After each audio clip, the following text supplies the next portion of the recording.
অন্যটা ডাঙৰ খবৰ লৈ আহিছো তফজ্জুল ইছলামক জানাজাৰ বাবে স্থান নিদিয়ে গাঁওবাসীয়ে এঘৰীয়া কৰিছে তফজ্জুলৰ পৰিয়ালক এই সন্দৰ্ভত আপোনালোকক ফুল প্লেটৰ সহায়ত জনাবলৈ চেষ্টা কৰিম তফজ্জুল ইছলামক জানাজাৰ বাবে স্থান নিদিয়ে গাঁওবাসীয়ে এটা ব্ৰেকিং নিউজ জনাই আছো ধিংকাণ্ডৰ মূল অভিযুক্ত তফজ্জুল ইছলামৰ পানীত পৰি মৃত্যু হৈছে আৰু গাঁওবাসীয়ে এঘৰীয়া কৰিছে তফজ্জুলৰ পৰিয়ালক আমি জনাই আছো এই মুহূৰ্তত এটা ডাঙৰ খবৰ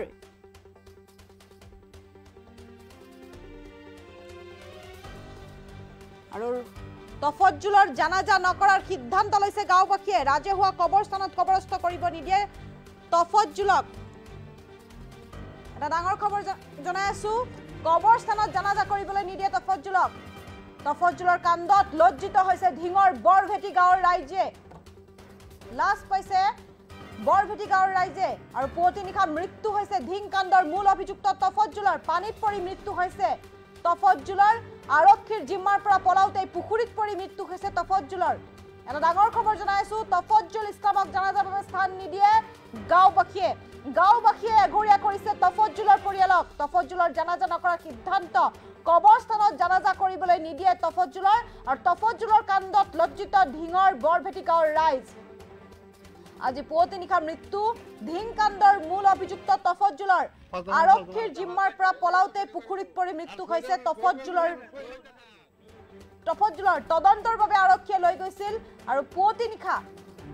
এই ঘটনা সংঘটিত হৈছিল তফজ্জুলে আৰক্ষীৰ জিম্মাৰ পৰাই পলাবলৈ চেষ্টা কৰিছিল আৰু সেই সময়তে পুখুৰীত জপিয়াই দিছিল তফজ্জুলে আৰু পুখুৰীত পৰি মৃত্যু হৈছে তফজ্জুল ইছলাম ধিংকাণ্ডৰ মূল অভিযুক্ত তফজ্জুলৰ পানীত পৰি মৃত্যু হৈছে আৰু এতিয়া তফজ্জুলৰ গাঁওবাসীয়ে তফজ্জুলৰ জানাজা নকৰাৰ সিদ্ধান্ত লৈছে তফজ্জুল ইছলামৰ জানাজাত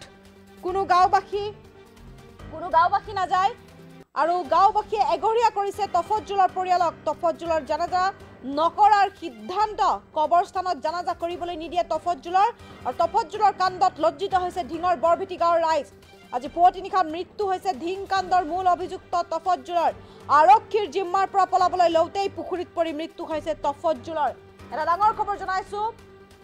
ধিংকাণ্ডই জোকাৰি গৈছিল সমগ্ৰ ৰাজ্য আৰু চাৰিওফালে ধিংকাণ্ডৰ অভিযুক্তৰ ফাঁচীৰ দাবী তুলি প্ৰতিবাদ সাব্যস্ত হৈছিল আৰু আৰক্ষীৰ জালত পৰিছিল তফজ্জুল ইছলাম নামৰ এজন লোক আৰু সেই তফজ্জুলে আছিল ধিংকাণ্ডৰ মূল অভিযুক্ত আৰু কালি নিশা তদন্তৰ বাবে আৰক্ষীয়ে লৈ গৈছিল তফজ্জুলক আৰু কিন্তু সেই সময়তে আৰক্ষীৰ হাতৰ পৰা পলাবলৈ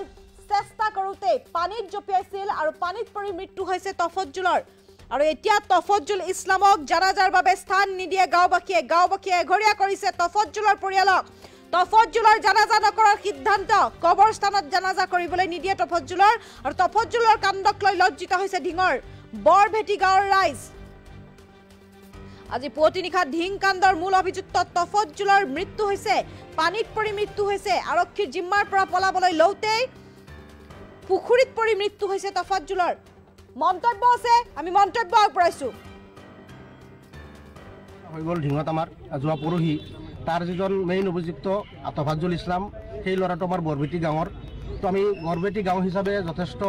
গাঁওবাসী হিচাপে যথেষ্ট লজ্জাবোধ কৰিছোঁ আৰু লগতে আজি ৰাতিপুৱা গম পাইছোঁ যে সেই ল'ৰাটো যোৱা ৰাতি পানীত পৰি মৃত্যুবৰণ কৰিছে আজি ৰাতিপুৱাই আমি বৰভেটি গাঁওবাসী চবেই একেলগে বহি পেলাই এটা সিদ্ধান্ত কৰিলোঁ 3টা প্ৰস্তাৱ আমি লৈছোঁ তাৰ এগেইনষ্টত যে সেই ল'ৰাজনক আমি আমাৰ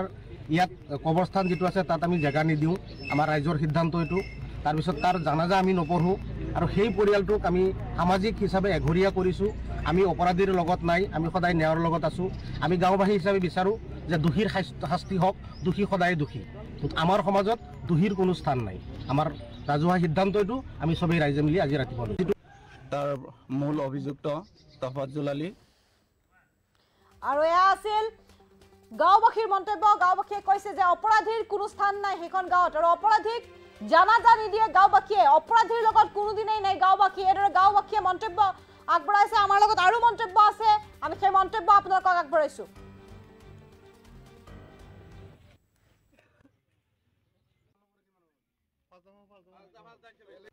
তাৰ মূল অভিযুক্ত তফাজ্জল আলী তেওঁ ইতিমধ্যে পানীত পৰি আমি খবৰ পাইছোঁ পানীত পৰি মৃত্যুবৰণ কৰিছে। আমি নিশ্চয় আমাৰ এটা মানে দুখ লগা কথা যে আমি আজি এই গাঁৱৰ এই তফাজ্জল আলী বৰবিটিৰ ল'ৰা সি এনেকুৱা এটা দুখ কৰিছে যিটো আমাৰ বৰবিটি গাঁৱৰ ৰাইজে তাৰ লগত আমি সহযোগ কৰা নাই আৰু আমি ধিক্কাৰ দিছোঁ। এই কাণ্ডৰ কাৰণে আমি সমাজৰ বাবে আজি প্ৰস্তাৱ গ্ৰহণ কৰিছোঁ যে তেওঁৰ জানাজা নামাজত আমি অংশগ্ৰহণ নকৰোঁ, আমাৰ ৰাজহুৱা কবৰস্থানত তেওঁক আমি কবৰ দিবৰ কাৰণে নিদিওঁ আৰু এই পৰিয়ালটোক আমি সামাজিকভাৱে বৰ্জন কৰিছোঁ। তাৰ মূল অভিযুক্ত যিটো ঘটনা হৈ গ'ল ঢিঙত আমাৰ যোৱা পৰহি, তাৰ যিজন মেইন অভিযুক্ত তফাজ্জল ইছলাম সেই ল'ৰাটো আমাৰ বৰবেটি গাঁৱৰ। তো আমি বৰবেটি গাঁও হিচাপে গাঁওবাসী হিচাপে যথেষ্ট লজ্জাবোধ কৰিছোঁ আৰু লগতে আজি ৰাতিপুৱা গম পাইছোঁ যে সেই ল'ৰাটো যোৱা ৰাতি পানীত পৰি মৃত্যুবৰণ কৰিছে। আজি ৰাতিপুৱাই আমি বৰবেটি গাঁওবাসী চবেই একেলগে বহি পেলাই এটা সিদ্ধান্ত কৰিলোঁ, 3টা প্ৰস্তাৱ আমি লৈছোঁ তাৰ এগেইনষ্টত যে সেই ল'ৰাজনক আমি আমাৰ ইয়াত কবৰস্থান যিটো আছে তাত আমি জেগা নিদিওঁ, আমাৰ ৰাইজৰ সিদ্ধান্ত এইটো। তাৰপিছত তাৰ জানাজা আমি নপঢ়োঁ আৰু সেই পৰিয়ালটোক আমি সামাজিক হিচাপে এঘৰীয়া কৰিছোঁ। আমি অপৰাধীৰ লগত নাই, আমি সদায় ন্যায়ৰ লগত আছোঁ। আমি গাঁওবাসী হিচাপে বিচাৰোঁ যে দোষীৰ শাস্তি হওক, দোষী সদায় দোষী। আমাৰ সমাজত দোষীৰ কোনো স্থান নাই। আমাৰ